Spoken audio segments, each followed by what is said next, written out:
everyone, welcome back to Sanesh Sundays. I hope you guys are doing well. So in today's episode, things are different. I'm here with a full face of glam. I even did my hair for you guys, so we're getting into the swing of things. We're going to be changing up the format just a little bit, and yeah, I'm going to give you guys a little life update. The drink of today is water. I have not had enough water, so making sure I drink as much water as possible, 2 liters. And I'm gonna show you guys our baby. Come, mommy, look. Oh my goodness. Can you sit? Ow, ow. Can you sit? Here is our baby. What do you have to say? Oh, the treat is very delicious. Treat is yummy. So Ara has 2 ponytails today. Can you? Look.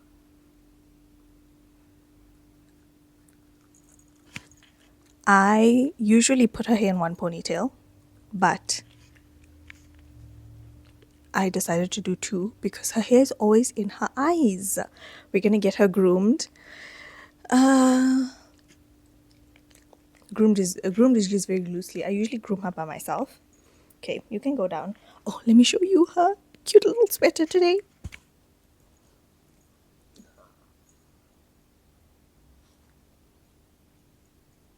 It says Mom's Princess. Sit. So that's a little Aro update. I do want to get her shaved for summer because her puppy fur is still coming in. It's finished. It's finished. It's finished. Go eat your food. Go eat your food. She is very spoiled. I literally have to put treats in her food in order to get her to eat her food, because at some point she knows she's hungry and she eats the food. But yeah, that's Aru updates. She is so cute. I got her this little sweater from Shein. I got her winter stuff from Temu, and yeah, they're fairly affordable. They don't cost a lot of money. So yeah, Mom's Princess, because that's what she is, Mom's Princess. So yeah, let me get my notes, because I did write down some notes for today's video. We started off with Aru's pup dates. She is teething. I will say she is teething.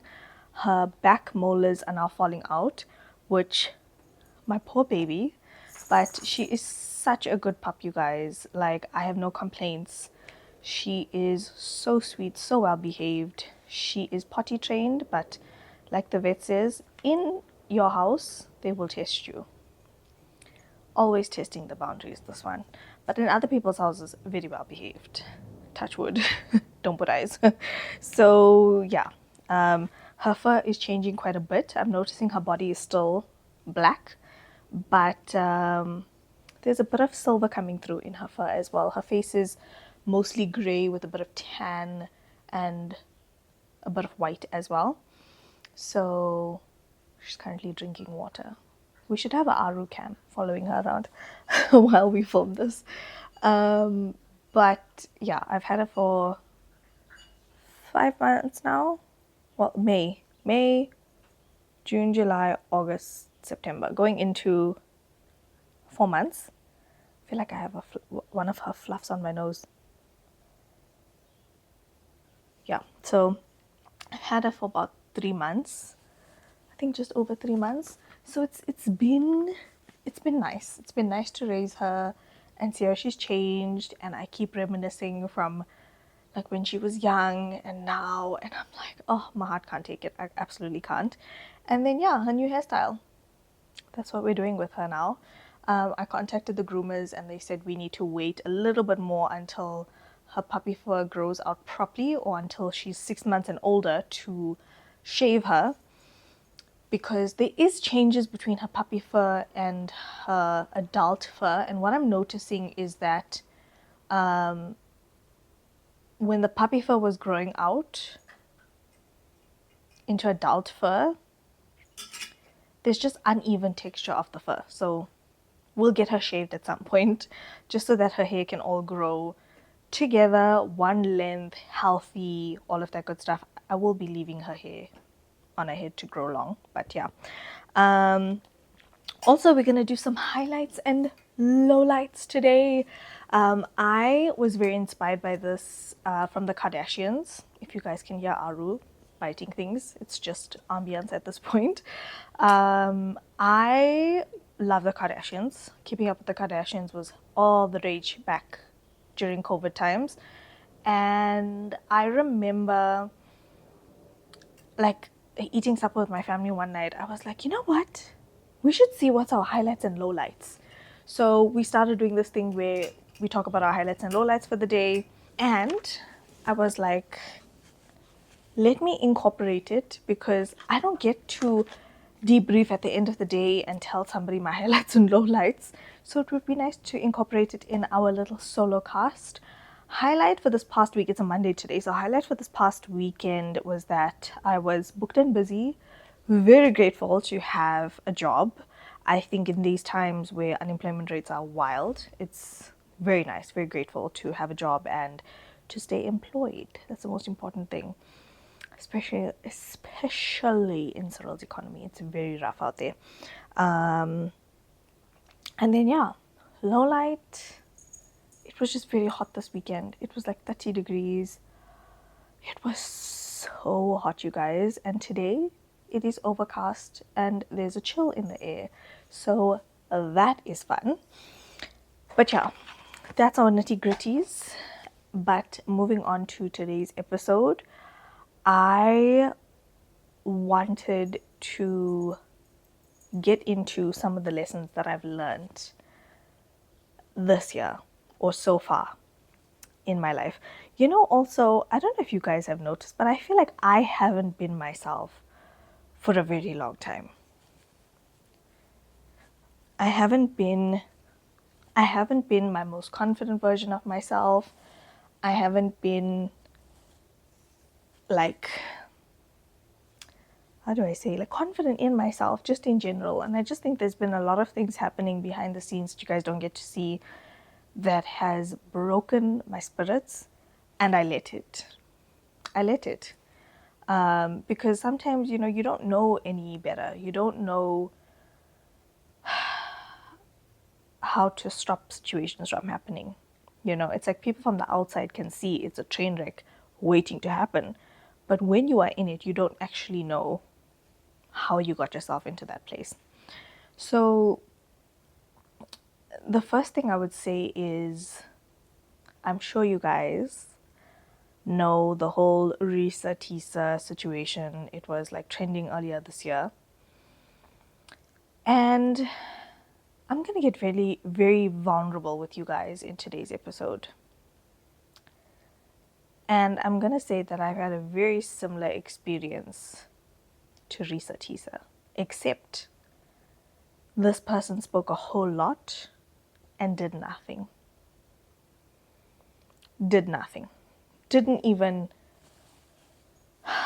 do the things that you do to win a woman over in the first, I don't know, however many months you spend getting to know a woman. But anyway,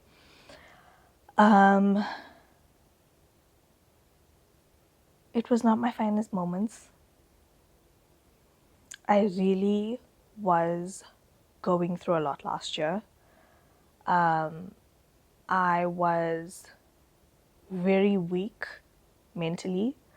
I let a lot of social media comments get to me, and I put myself in situations that I could have avoided had I just said to myself,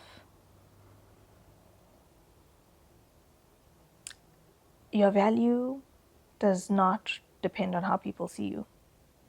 And one of the comments that stuck out last year for me was that people were making comments. I was standing up for myself with somebody lying that they were in a relationship with me and making other girls feel insecure. And by standing up for myself, a lot of people were in agreement, but there were a few people that were like, You're acting like you're all that and you don't even have a partner. And a part of me was like, I know my measure of worth should not be whether or not there is a partner in my life. But at the same time, it's hard to avoid people's opinions. I think we try as much as we want to, but at the end of the day, we do care about what people think. But man, oh man, has this past year taught me that, like, it doesn't matter what people think. It just doesn't matter what people think. And honestly, it made me grow. It made me mature, and I'm only human, guys. I am only human. All I've ever wanted in life is love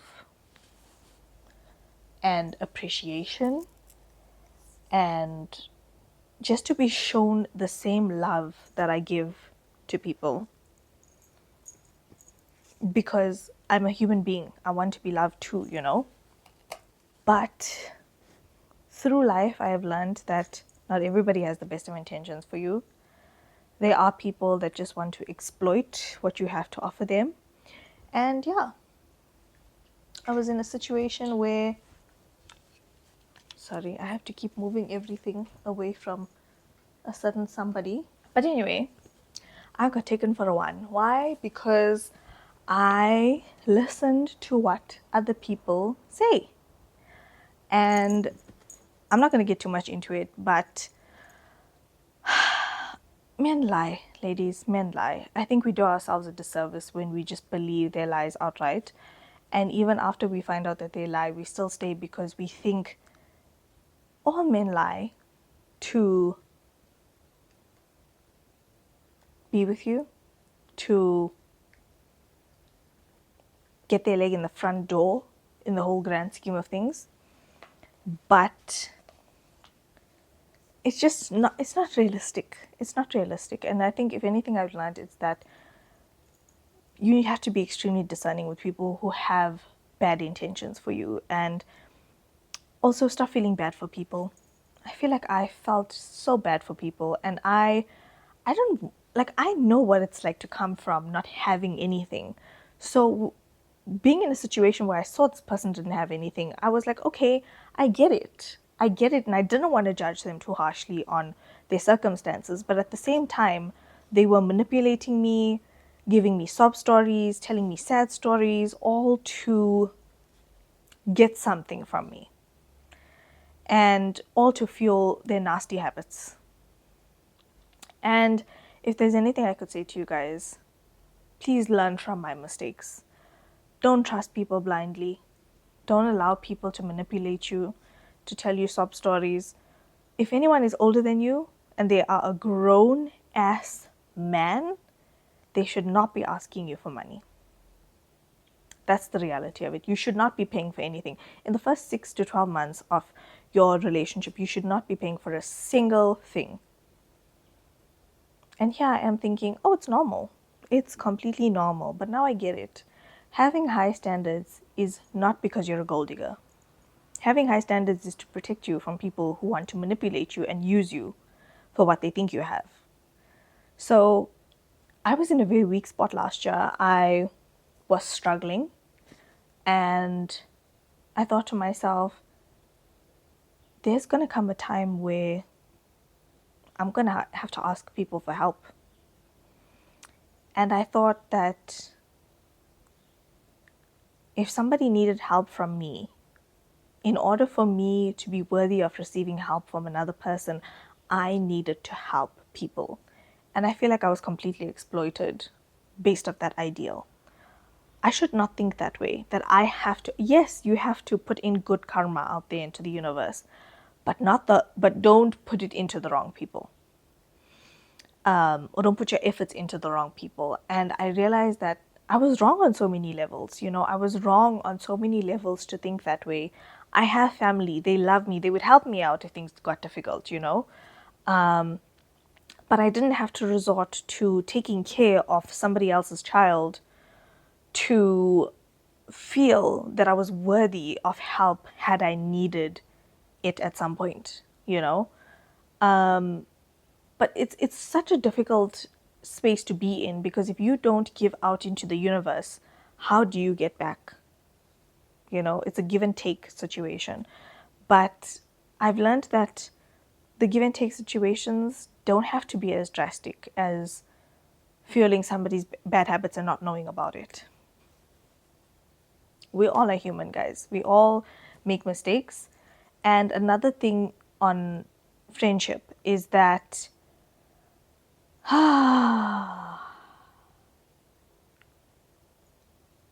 you have to be very discerning. I think for me, friendships hurt more than actual breakups, because when I make friends, I value those people's opinions, even if those opinions of me are negative. And I very much so ignore my gut feeling because I want to. I beg your pardon. I beg your pardon. Sorry. I ignore my gut feeling because I very much want to give people a chance. And another big thing that I've learned is that if people show you who they are, believe it. And also communicate when people make you uncomfortable. The biggest problem of mine is that somebody will make me uncomfortable and I'll say, oh, it's fine, it's fine, it's fine, it's fine, it's okay. But I'm really hurt by what they said. And instead of sitting them down and saying, you know what, I know I said it was fine, but I don't appreciate being spoken to like that.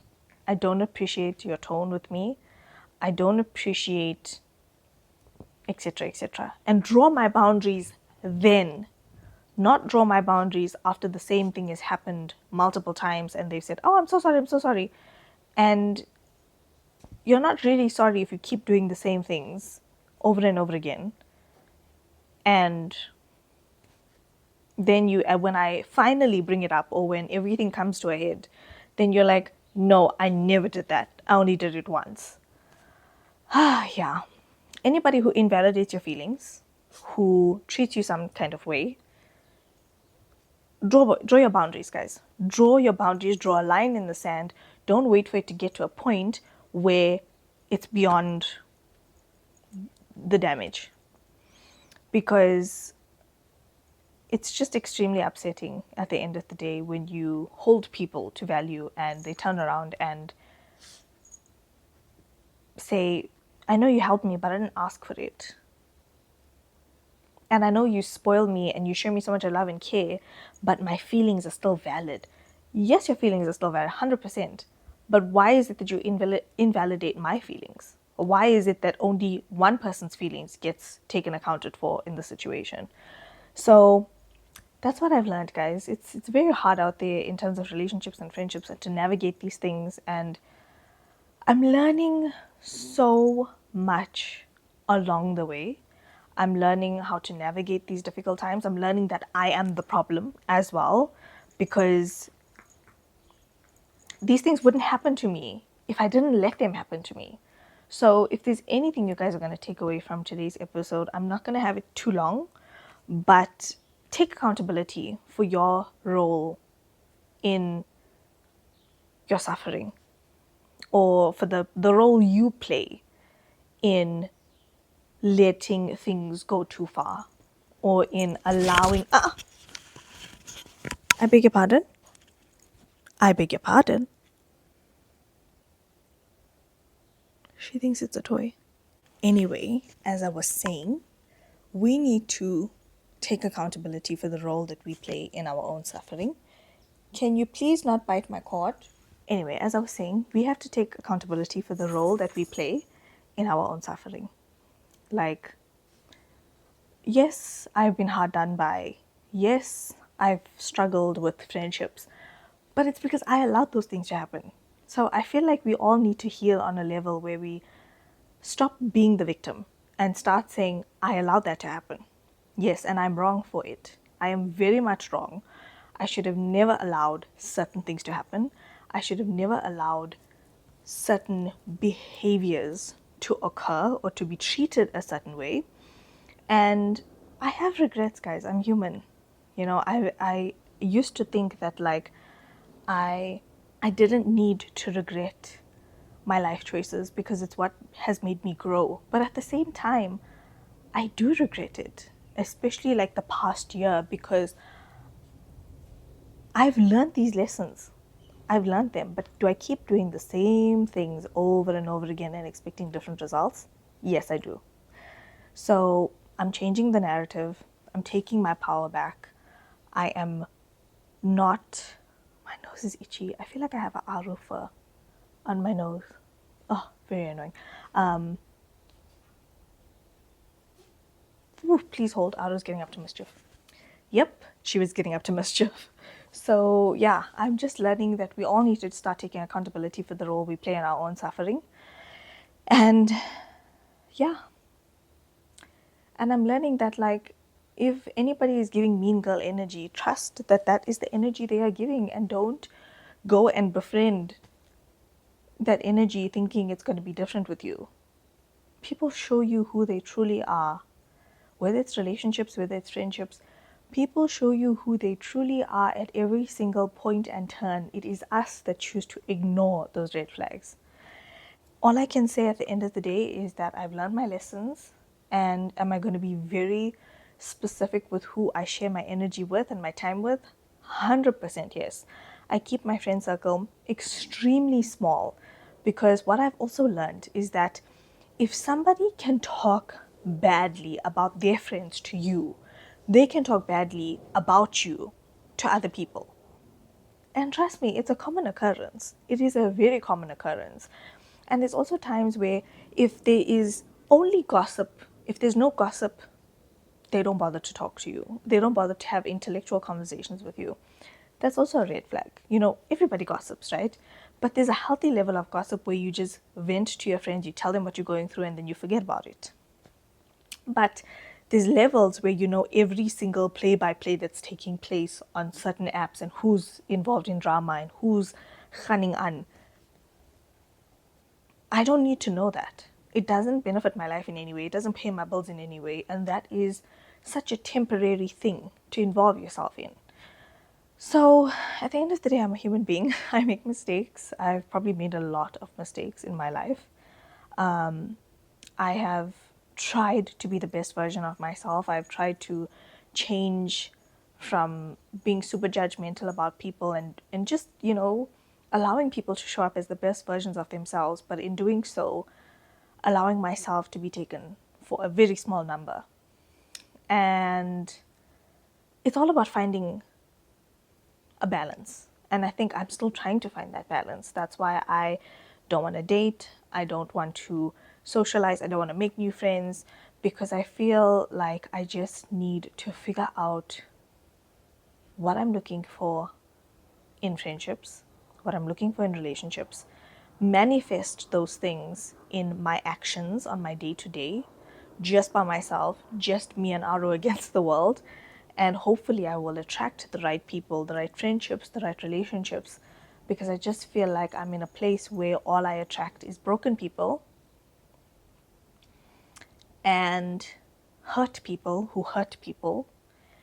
And I don't want to become like the people that I've attracted into my life. So I need to work on myself. It starts with me. And yeah, this video is me taking accountability of the wrong that I am doing. Because I think sometimes we sit and we try to dissect why this person is like this and why that person is like that. But we need to sit and dissect what is the reason why we tolerate those things. What do we need to heal within ourselves to feel whole, to feel like we don't have to look for external validation, to feel like we don't have to take our friends' words as gospel, even though it may be wrong, and just be more discerning about life. But yeah, in closing, I will say that I'm very excited to get back into this solo cast series. Please leave your suggestions down below of what you want to see in the next episode. I also want to talk to you guys about my fitness journey. Oh my gosh, you guys, it has been incredible. I love it so much. Seeing the changes in my body has been amazing. I love it. But it's also been very taxing. It's been very challenging in the sense that I've had to start being very picky with how I eat, very picky with the things that I do, in terms of food and nutrition and the choices that I make. And yeah, it looks easy. It's very hard. 80% of your body is made in the kitchen. They weren't joking when they said that, because if your food choices are bad and you're constantly trying to work out, it doesn't balance the scale. You've got to have good eating habits, good discipline in terms of going to the gym and all of that stuff. And there are times where I really don't want to go to the gym, guys. I really don't want to go to the gym. I had such a hectic weekend. My trainer messaged me yesterday on a Sunday and she's like, "Are we good for today?" And I'm like, "I can't do today. I just need to sleep in. I just need my body to rest because I cannot afford to get sick." And yeah, like waking up 5:30 to get to gym at 6:30, it's a lot. It is a lot. And it's very tiring, especially because my personal trainer is like 35 minutes away from me. So yeah, and I've had to make a lot of sacrifices, guys. I don't have the new Gazelle. Is it Gazelle? Giselle from Adidas. I don't have the cutest shoes because I'm taking all that money and I'm putting it into myself. I'm putting it into my personal training, putting it into my food, the things I consume on a daily basis. And it's hard. It is so hard because there is so, like, the makeup lover in me wants to just buy makeup to my heart's content. But I'm a fur mother now. Got to take care of Aru, buy her food. Got to really put time and effort into myself and watch how I spend money. And just because I'm doing personal training sessions doesn't mean I can have the best of every world. You need to actually just sit and be like, I'm doing personal training. Do I really need a new pair of sneakers? No, I don't. Is it aesthetically pleasing on social media? Yes, of course it is. But I don't need those things. I have enough shoes. I have enough clothes. And I need to just be discerning about where my money goes. But yeah, you guys, I'm going to say goodbye. I hope you guys have enjoyed this episode. Comment down below. Again, let me know what you guys want me to talk about in the next episode. I just thought, like, while we're getting back into the swing of things, I just needed to kind of share where I'm at right now in terms of taking accountability for the role that I played in my suffering in the past year, and just doing better for myself, wanting better for myself, and manifesting better things. Not pain and suffering, but we are manifesting abundance. We're manifesting that people who have negative intentions for us don't enter into our lives. And yeah, sometimes it be your own friends that be the haters. And sometimes you realize that people you've had to cut off were always really giving off that hater energy at the end of the day. So yeah, I'm no one's punching bag. I don't have to tolerate anyone that feels like they have to behave a certain way towards me or have to be ugly towards me. And I need to ask myself, why am I tolerating that behavior? What is so lacking in my life that I feel it's okay to tolerate nonsense that I know deep down I don't deserve? And I think the biggest lesson I've learned is that cut the cord before you end up resenting those people. I think sometimes when you let things become drawn out over a long period, you end up resenting those people and your feelings become more intense. Listen to your feelings in the moment. Don't let things get drawn out. And cut the cord. Cut the cord before it's too late. That is it from me, you guys. I love you guys so much. Don't forget to slay all day, every day with and without makeup, and I'll talk to you guys in the next one. Bye-bye.